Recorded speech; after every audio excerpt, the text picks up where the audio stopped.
A lot of you viewers are extremely knowledgeable when it comes to the deep and rich history of the NBA, so you'll be able to relate to me on this. When you have a knowledgeable understanding of past generations of basketball, you tend to get frustrated when the mainstream media completely disregards certain players who deserve to be in the conversation. Day after day, it's all about Jordan versus LeBron, and everyone else seems to be worthless in the conversation in the eyes of the media. Obviously, that's because there's an agenda behind it. The mainstream sports outlets want as many clicks as possible, so they will always steer the conversation in particular directions. If the GOAT conversation was all about Kareem versus Jordan, well then that wouldn't get as many clicks, because it doesn't involve an active player, which means it isn't as relevant to the modern audience. Trust me, I've seen this cycle play out a few times over the decades. Just wait until LeBron retires, and it will no longer be all about Jordan versus LeBron, because you'll then be talking about two retired players. Once LeBron is retired, they'll find a new active player to compare to a former great, whether that's LeBron or Jordan. So with this in mind, I began to wonder, who are some of the players who have been pushed aside in the conversations about who's the greatest? I decided to break this down by positions, and let me know in the comments if you agree or disagree with my selections. Starting off the list, we're looking at the center position, which is the most competitive group of legends in NBA history. But for me personally, the guy who absolutely deserves to be in the conversation of the greatest centers of all time is the man known as the chairman of the boards, Moses Malone.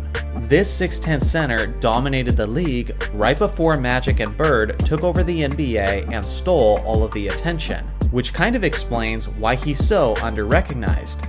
In his career, Malone was a 13-time All-Star, a 6-time rebounding champion, a 3-time league MVP, an NBA champion, and the 1983 Finals MVP. Without question, he was one of the greatest rebounders of all time. But more specifically, since the offensive rebounding stats have been tracked, he's the greatest offensive rebounder in NBA history, and it's not even remotely close. Between NBA and ABA stats, these are the four totals of the other top 5 offensive rebounders of all time. And then, way ahead of them, in a stratosphere completely on his own, is Moses Malone, who was over 2,500 offensive rebounds ahead of the nearest competitor. At his peak, he was averaging over 30 points per game and around 15 rebounds, while making first-team All-Defense on 2 separate occasions. I believe the reason why Moses isn't remembered more fondly by specific organizations is because he's probably the greatest journeyman in the history of the NBA, as he changed teams a total of 10 times in his 21-year career. Regardless, when you look at his career and production as a whole, there's no reason why Malone shouldn't be considered as a top-tier center among the all-time greats. Next, I'm looking at the power forward position, and the player who should be in the discussion, but almost never is the Boston Celtics legend Kevin McHale. McHale was so dangerous and efficient in the post that he was nicknamed the torture chamber because of how he dominated helpless defenders. It makes sense why they had no answer for him, as he was 6 foot 10 inches tall with an 8 foot long wingspan. On top of that ridiculous reach, McHale also had an extremely high release point on his jump shot. Along with that, McHale had some of the best footwork of any big man that I've ever seen, second only to Hakeem Olajuwon. In the history of the NBA, only 2 players have shot at least 60% from the field and 80% from the free throw line while averaging at least 20 points per game. Those players are Nikola Jokic and Kevin McHale, and McHale had the highest scoring average of any player who's reached those percentages, which was when he scored 26.1 points per game in 1987.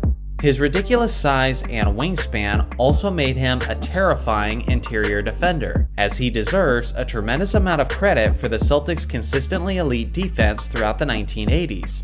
Obviously, Larry Bird deserves the majority of the credit for his success. He doesn't win nearly as much in that decade if it wasn't for his all-time great sidekick. In total, McHale was a 3-time champion, he made 7 All-Star teams and made 6 All-Defense teams. Honestly, I remember in the early 2000s, McHale was usually debated among the greatest power forwards of all time, alongside of Karl Malone and Charles Barkley. But ever since the emergence of Dirk Nowitzki, Kevin Garnett, and Tim Duncan, McHale has seemed to have become an afterthought in the discussion, but without question, he deserves a spot in that conversation. Next up, let's take a look at the small forward position. As far as I can tell, the small forward debate is always between two greats, LeBron James and Larry Bird.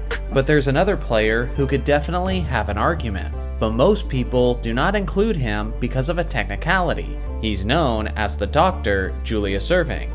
This 6'7" small forward was known to many as the Michael Jordan before Michael Jordan, as he dominated the game with his graceful skills and with his incredible athletic ability. The thing is, Dr. J was playing professional basketball during the NBA merger in 1976, which means that he spent some years in the ABA and many years in the NBA. Usually, his NBA accomplishments are the only things that are considered in these debates. But that's not fair to Dr. J at all, as some of his best seasons came in his ABA days.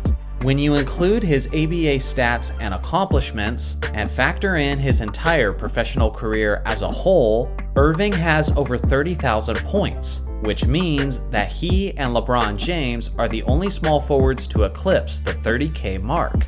He has 3 championship rings, 16 All-Star appearances, 4 league MVPs, 3 scoring titles, and an All-Defense Team appearance.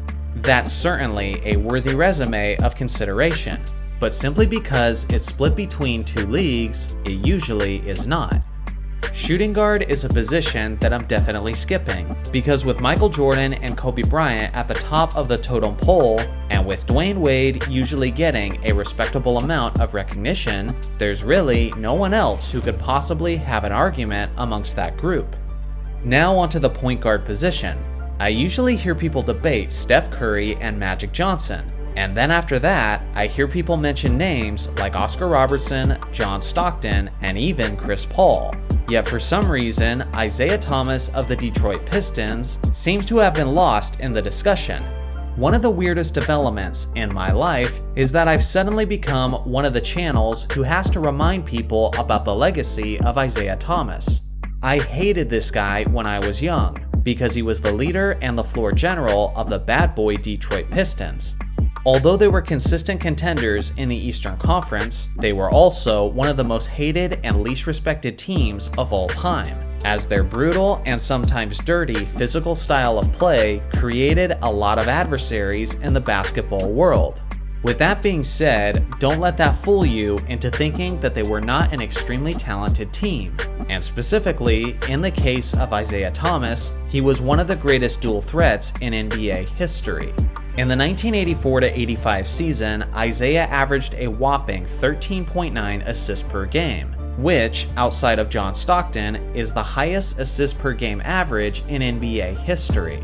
But he was also capable of completely taking over a game offensively, like when he clutchly scored 16 points in just 94 seconds in an elimination playoff game, or like when he scored 25 points in just 1 quarter of an NBA Finals game, which he did on a swollen ankle. To this day, that is the highest scoring quarter in NBA Finals history.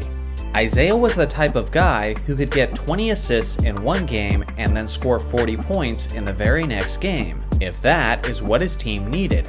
This dual threat aspect was always a strong part of his skill set, and there's very few all-time great point guards who can make that same claim.